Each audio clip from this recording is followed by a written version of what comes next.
In this video, we are going to talk about the 6 most used JavaScript frameworks. So if you're looking to get a job in the industry, this video is one to watch. At number 6, we have Ember.js. This is a full-featured framework that offers a lot of built-in functionality like routing, data management, and templates. It's pretty well suited for building ambitious web applications.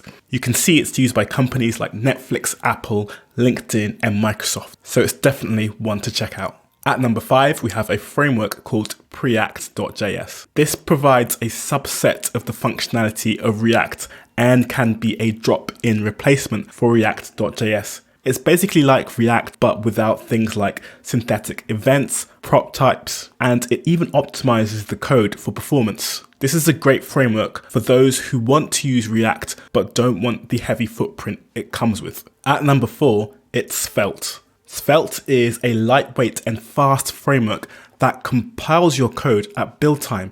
This results in a highly performant application. Svelte is popular for being really simple and is a good choice for most small to medium-sized applications. At number 3, we have Vue.js, the progressive JavaScript framework. Vue offers a really simple and easy to learn syntax. Vue is also known for its flexibility and can be used to build both small and large-scale applications.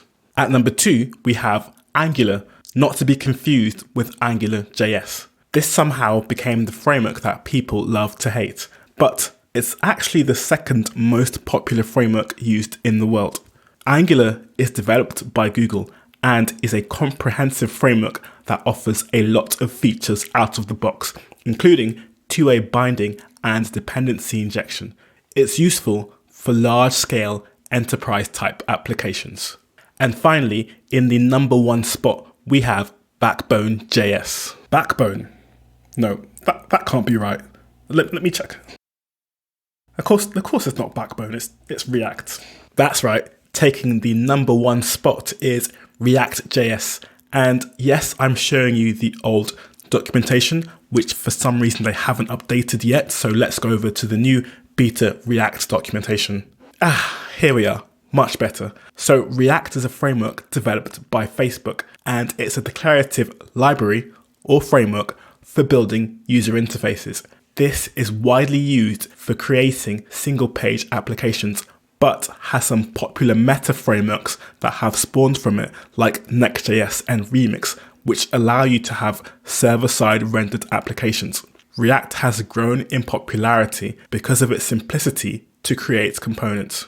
There are, however, a few drawbacks of React which are being addressed by other frameworks like Solid.js. However, React is still the most popular, and it looks like it's going to be the most popular for a very long time. Thanks for watching, and if you enjoyed this video, check out the one over here where I talk about logical operators in JavaScript.